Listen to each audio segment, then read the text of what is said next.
So let's talk about one of these reactions. And I want to talk about it in the sense of thinking about the following issue. In a complicated process, there may be more than, when we talk about change of energy, we're always talking about a final state and an initial state, right? There's a question of how do you decide what final state to use and what initial state to use. Sometimes it's obvious. Okay, we drop a ball. What's its speed when it hits the ground? Well, what did it start with? What did it have? Sometimes it's not so obvious because there are a lot of things to choose from. The heuristic is you want at least one of the states to have a term in its energy that contains the quantity you're interested in. And another one is just something that's easy to calculate. And what we're going to see is that it's really okay to choose any pair of final and initial states that work. We don't have to know the details of intermediate processes. Okay, we don't have to. All we need to know is what it is now, what it was then. We don't have to know what happened in between. So here's a quick example, and we won't do a lot with it, but a carbon atom. So we have carbon 12, carbon nucleus, can actually absorb an alpha particle. What's an alpha particle? It's a helium nucleus without any electrons. So alpha particles are produced by radioactive decay often, and so we can write this as helium-4. It's an alpha particle. It's 2 protons and 2 neutrons.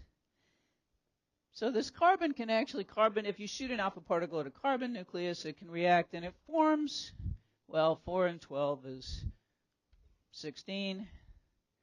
So we get oxygen.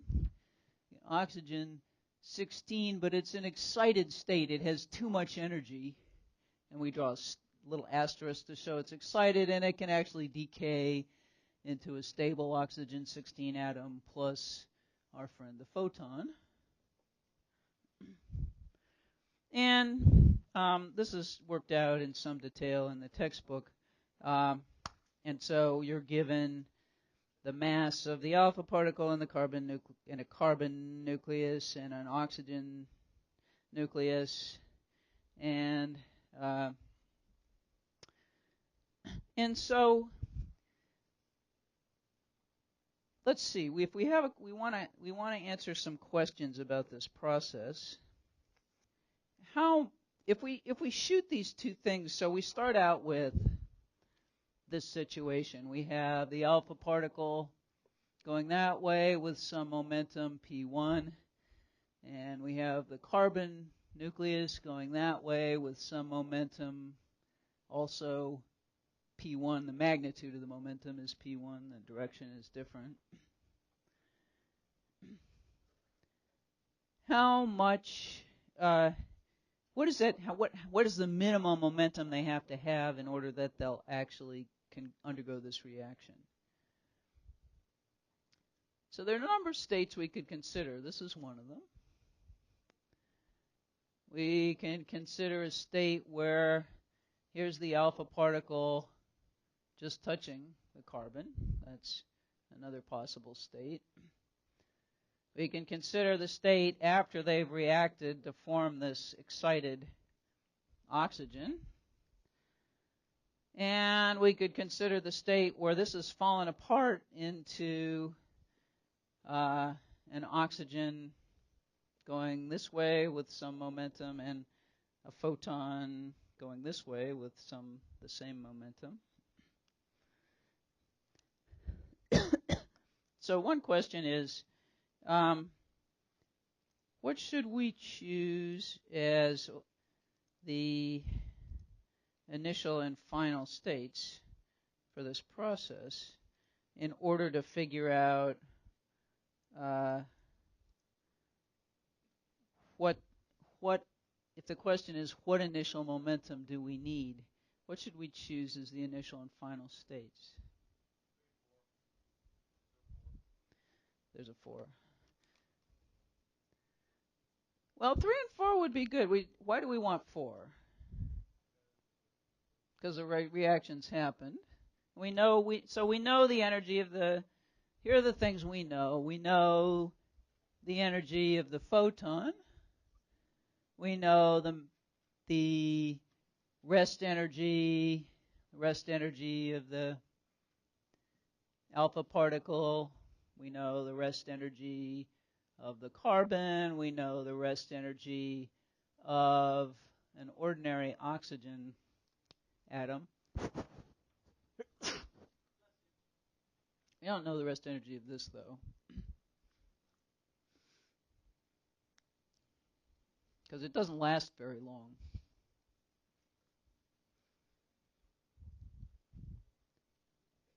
So we can choose this one because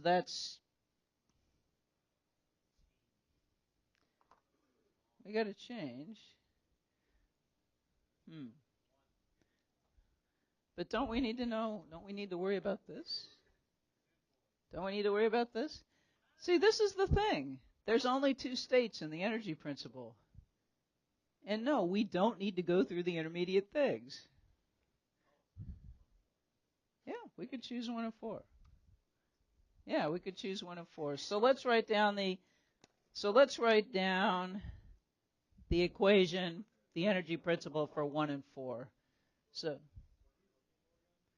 we're looking for this. What do we need to make this reaction happen? Minimum. All right? Okay. Now, we know the kinetic energy of this guy, I should say, the photon. It turns out that although the magnitude of the momentum of the oxygen atom is the same as the momentum of the photon, its mass is so big that its speed is actually very tiny. This is one of these bowling ball and ping pong ball things. Same momentum, but much smaller speed, so therefore very small kinetic energy. So we can say K final is negligible there. But let's write the equation. We have E final is E initial plus work done by the surroundings, which we're going to say is 0. So what are the terms that go here in E initial?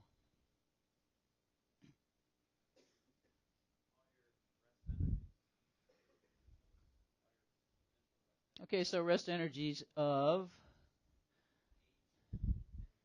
so the alpha particle, the helium nucleus, and the rest energy of a carbon, and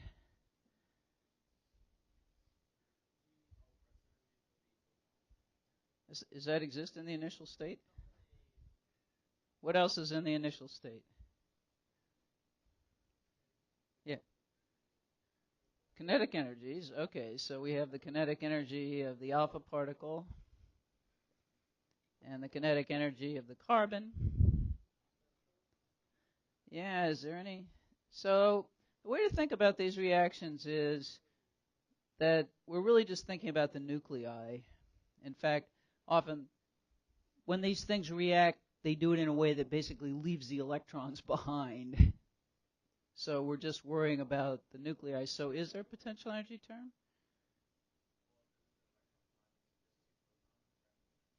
Well, this has 2 protons, and this has 6 protons. So there's definitely a repulsive, yeah. So we've got an electric potential energy initial. Okay, what do we got in the final state? Oh, wait, did we have a helium atom in the final state? Is there a helium atom there? Rest energy of the oxygen, so mass of the oxygen C squared, plus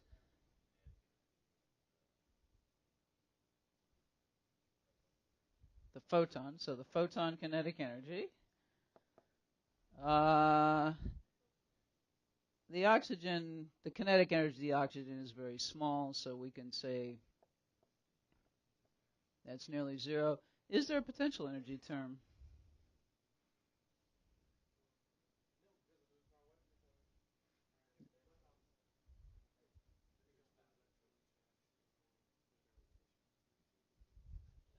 So there's no electric interaction because light isn't charged. If it is, you'd really notice it. So, so no electric interaction, no gravitational interaction to speak of, so we're good. Okay, so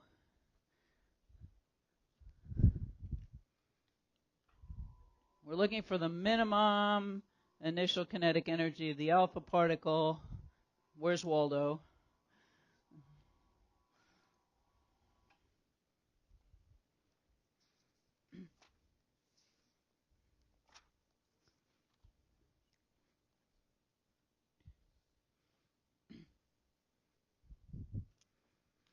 Well, it's because the kinetic energy of this is equal to, we can express it as the square of the magnitude of the momentum over twice 2m. That's a half mv squared written out in terms of momentum. This is a sizable number, but this is huge. The mass, this has 0. So it's like the bowling ball and the ping pong ball. Remember, if we have the bowling ball and the ping pong ball in outer space, ping pong ball comes in, hits the bowling ball, bounces off with nearly the same speed. That means the bowling ball gains momentum in the other direction. But how fast is it going? Its momentum is large, but because the mass is large, its speed is very small. And that's the same thing here. We've got this big, massive oxygen atom that has the same momentum as this photon, but it's just traveling extremely slowly.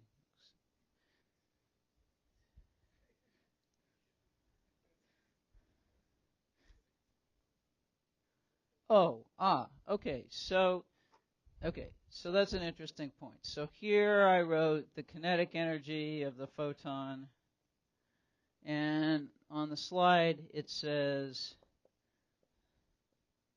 the energy of the photon. So if the kinetic energy of an object is its total energy, its particle energy minus its rest energy, for a photon, what's the rest energy? That's 0. So they're the same thing. All right.